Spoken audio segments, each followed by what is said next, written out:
Kahit kagigising lang ay nanlaki ang mga mata ni Rosana dahil sa pagkabigla. Gulong-gulo ang isip niya kung bakit ginagawa ni Tom ang ganoong bagay. Pero hindi niya maikaila sa sarili na may pagkasabik siyang nararamdaman.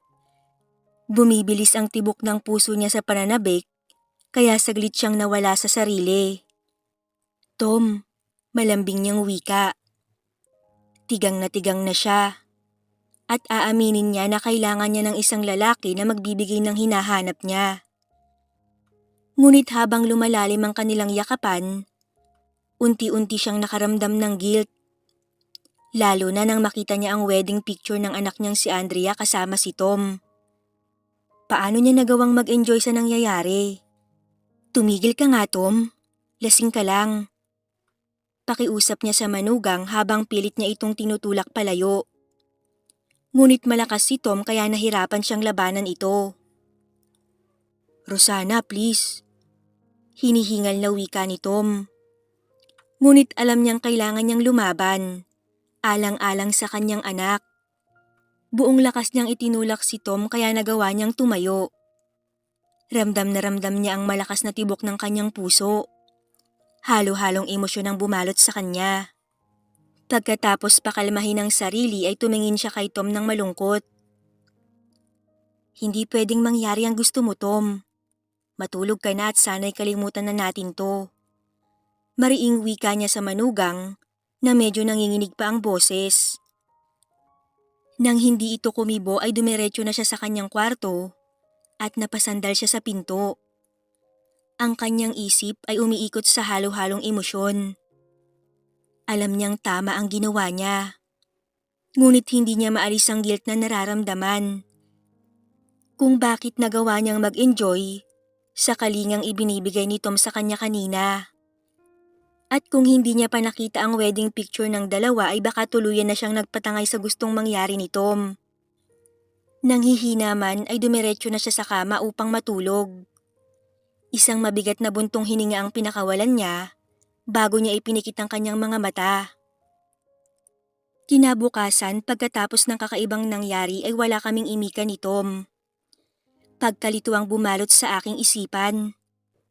Bakit ginawa ni Tom yun? Bakit sa akin panabyanan niya? At ang higit sa lahat, bakit nagawa niyang mag-enjoy sa pinalasap sa galit sa kanya ni Tom? Kahit walang nangyari at nagawa ko namang umiwas, pakiramdam niya tuloy ay nagkasala pa rin siya. Hindi namin napag-usapan ni Tom ang nangyari. Hindi nagpaliwanag sa akin si Tom at ayoko din namang makipag-usap sa kanya tungkol doon. Kaya nanatiling may tensyon sa pagitan namin ng manugang ko.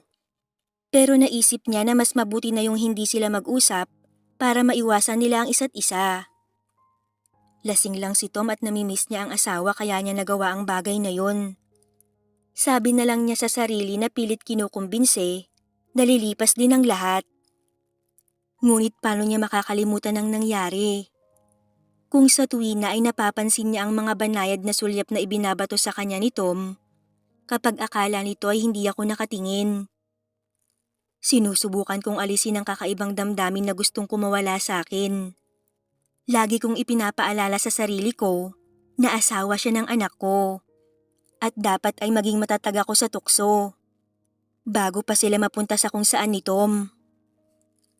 Ngunit sabi nga nila, habang pinipigilan mo ang isang bagay, mas lalo lang itong lumilitaw, mas lalo lang itong magpupumiglas hanggang sa tuluyan mong mailabas. Kahit anong pilit kong sugpuin, kalimutan o pigilan ang pagnanasa ko kay Tom, pakiramdam ko ay mas lalo lang akong nahuhulog sa kanya. Mas lalo lang akong nabaliw sa kanya at natagpuan ko na lang ang aking sarili na higit na nagnanais para sa kanya. Sa tuwina ay siya lang ang laman ng isip ko, na naging dahilan upang hindi ako makapag-focus sa iba. Maging si Hans nga na iniiyak-iyakan ko lang nun ay nawala na sa aking isipan. Isang araw habang nakaupo ako sa sala at nagtitiklop ng aking mga damit, biglang dumaan si Tom sa harap ko na walang sando. Nakadisplay ang matipuno at pawisan nitong pangangatawan. Naramdaman ko ang pamumula ng aking pisngi At hindi ko maiwasang mapanganga habang pinapanood ko siyang naglalakad papuntang kusina. Hindi ko inaasahan na lilingunin ako ni Tom, kaya nahuli nito na sinusundan ko siya ng tingin. Dahil sa pagkapahiya ay mabilis akong umiwas ng tingin.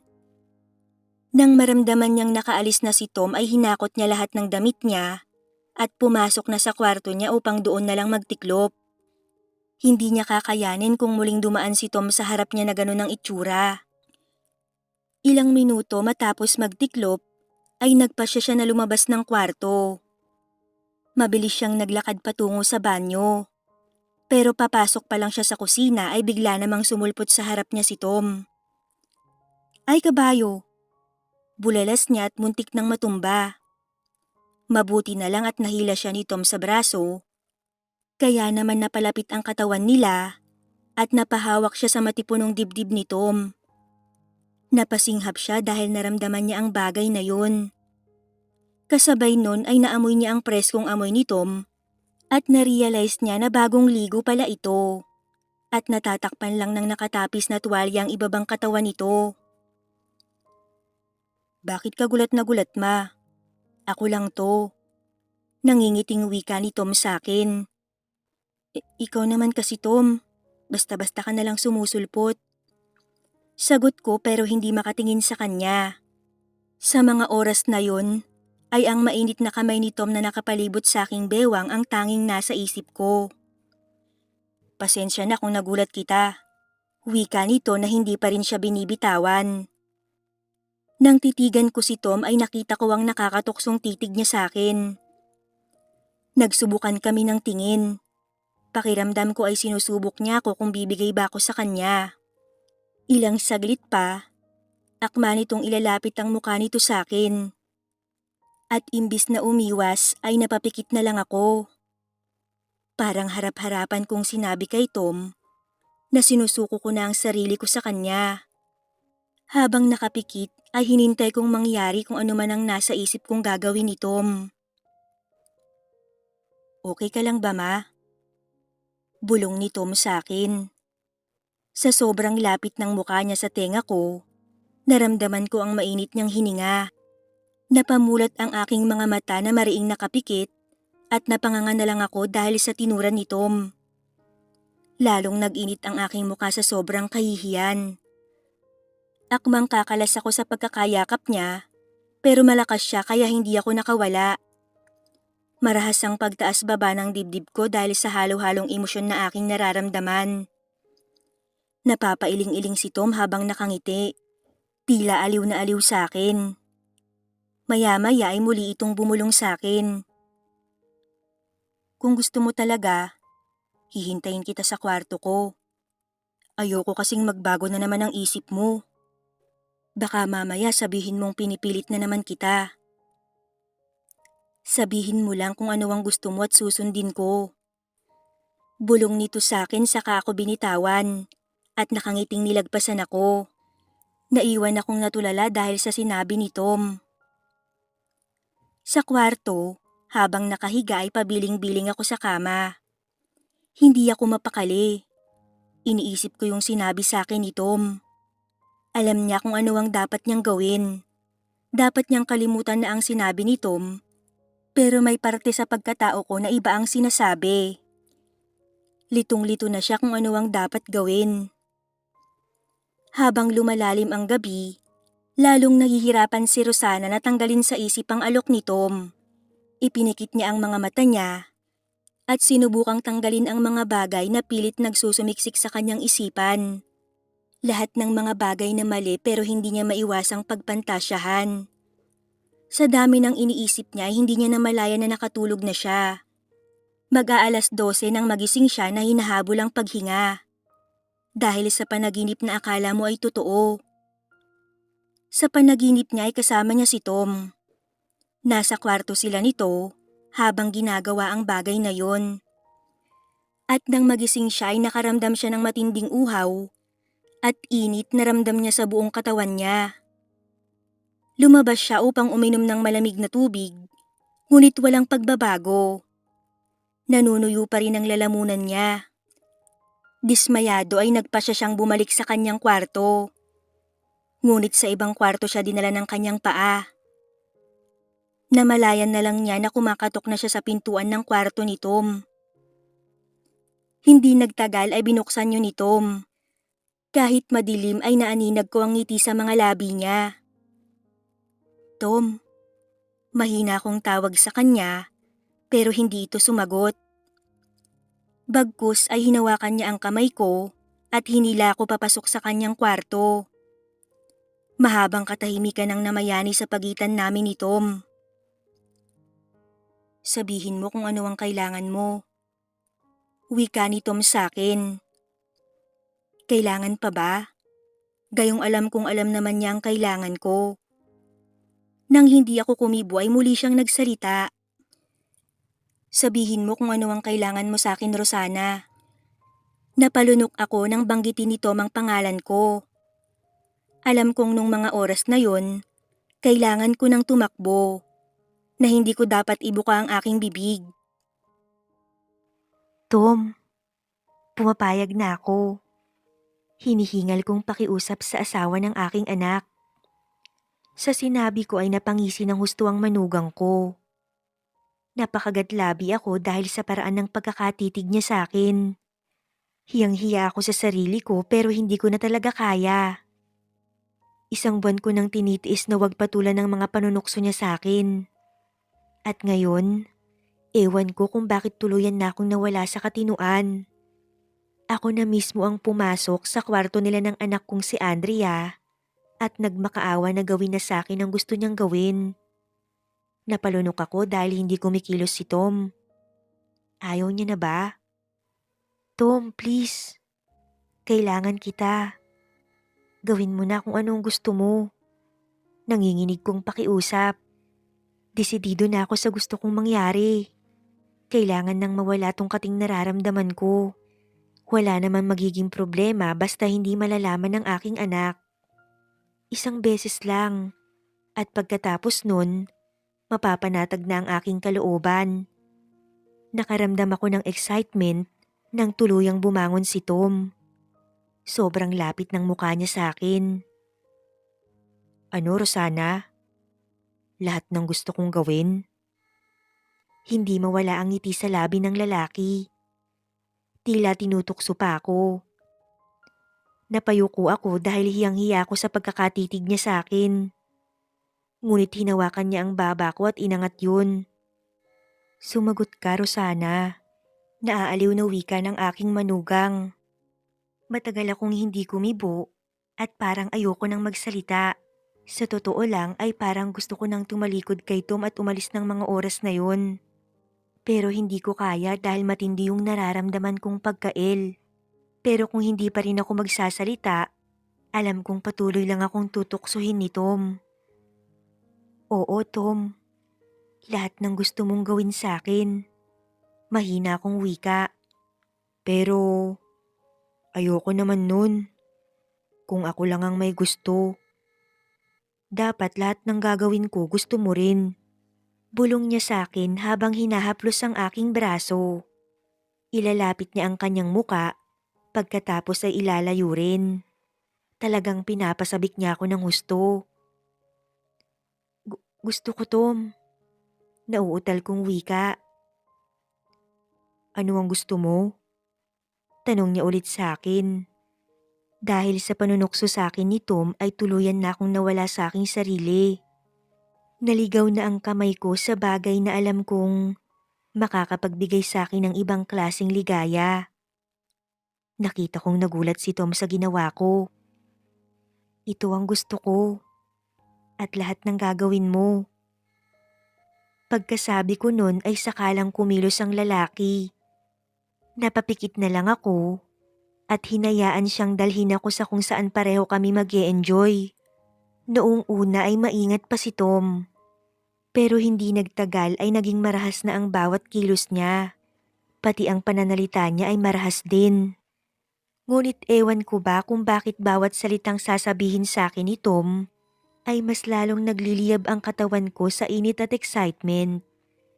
Napapanganga na lang ako At halos tumulo na ang laway ko dahil sa kakaibang ligayang tinatamasa ko. Rosana, grabe, para ka pa ring dalaga. Ang sikip, nanggigigil na wika ni Tom. Nakatayo siya at buhat-buhat naman niya ako. Hindi na ako nakasagot dahil busy na ako sa pagkapit sa kanya. Gayunman ay ingay ko lang ang maririnig sa kwarto. Maya-maya ay dahan-dahan siyang pumunta sa kama. Nagawa niya kahit hindi niya ako binibitawan. Tulad nga ng pinangako ni Tom, magdamag niya akong pinaligaya. At sa tagal ng uhaw ng aking katawan, nakaya kong makipagsabayan sa kanya. Hindi na namin namalayan ng oras kaya nang matapos kami, basta na lang kami bumagsak sa kama. Magkatabi at magkayakap kaming nakatulog. Matapos ang nangyari sa amin ay naulit pa yun ng naulit ng maraming beses. Sabi ko, gagawin ko lang yun ng isang beses. Ngunit ang isang beses na yun ay nadagdagan pa ng isa. At isa pa ulit, hanggang sa hindi ko na namalayan na malaya nang nagagamit nito ang aking katawan. Kailanman niya gustuhin. Malaya kami sa bahay na magpakaligaya anumang oras namin gustuhin. Saan mang sulok ng bahay namin maisipan. Oo, alam kong malaking kasalanan ang ginagawa namin. Pero sa isip ko, hindi naman malalaman ng anak ko dahil malayo siya. Basta kapag dumating na siya, ititigil na namin ito mang bawal na relasyon namin. Ngunit may isang bagay na nangyari na wala sa plano ko. Yun ay ang mahulog ang loob ko kay Tom. Nung una ay todo deny pa ako sa aking sarili. Pero habang tumatagal ay unti-unti ko ring tinanggap na mahal ko na nga ang aking manugang. Hindi lang kasi niya napupunan ng pangangailangan ko sa kama, kundi pati ang pag-aalagang kailangan ko ay naibibigay niya din. Sweet kasi si Tom at maalaga. Minsan nga nang magkasakit ako, ay inalagaan niya ako ng husto. Paminsan-minsan din ay niyayaya niya akong kumain sa labas. At may mga simpleng gestures din siya na talagang nakakalambot ng puso. Tulad na lang ng biglang pagyakap sa akin ni Tom. Pagkindat at pagngiti niya sa akin. At ang pinakagusto ko sa lahat ay bigla na lang niya akong hahalikan. Hindi ko maiwasang kiligin every time na gagawin ni Tom ang mga yon. Yung mga bagay na kulang kay Hans ay kay Tom ko nakita. Kaya naman hindi ko napigilan ng sarili ko na mahalin siya. Isang gabi habang nakahiga kami ni Tom sa sofa, magkayakap habang nanonood ng TV ay may sinabi siya sa akin. Uuwi na si Andrea nitong buwan. Mga 2 weeks na lang nandito na siya. Wika ni Tom. Hindi ako nakasagot sa sinabi niya. Aaminin kong nagulat ako. Nakakausap ko paminsan-minsan ang anak ko, pero wala itong nababanggit na uuwi na ito. Alam kong dapat ay maging masaya ako dahil uuwi na si Andrea. Pero hindi ko magawa. Parang biglang nanikip ang dibdib ko sa lungkot. So kailangan palang ihinto na natin tong ginagawa natin. Nakangiti kong wika. Pero deep inside ay gusto ko nang umiyak. Lalong humigpit ang pagkakayakap sa akin ni Tom. May ilang linggo pa tayo kaya sulitin na natin. Pag dumating si Andrea hindi na kita masyadong maaasikaso. Hindi na natin magagawa dito sa salas, sa kusina at sa banyo. Pilyo nitong wika sabay halik sa aking leeg. Nakatalikod ako sa kanya kaya ramdam kong may biglang nabuhay. Pero umiwas ako. Hindi mo naman na ako kailangan pag dumating na si Andrea. Siya na lang ang asikasuhin mo. Sagot ko na lang sa kanya. Naku, nagsiselos ka ba? Iniharap ako ni Tom sa kanya at nakita kong nakangiti ito. Nagpapatawa ka ba, Tom? Wala akong karapatang magselos. Seryoso ko namang sabi. Pwede ka namang magselos habang wala pa si Andrea. At siguradong tatanggalin ko yung selos mo. Namula ako sa sinabi ni Tom. Tom, ano ka ba? Saway ko sa kanya dahil iba na ang ginagawa niya. Hanggang sa namalayan ko na lang ang sarili ko na sumusuko na kay Tom. Dun mismo sa sofa ay tuluyan niyang binura ang selos na nararamdaman ko. At kasamang binura nun yung guilt na nararamdaman ko. Ganun naman lagi. Pag ginagawa na namin ni Tom yun, nakakalimutan ko na ang lahat ng nakapaligid sa akin. Pati ang katotohanang mali ang ginagawa namin.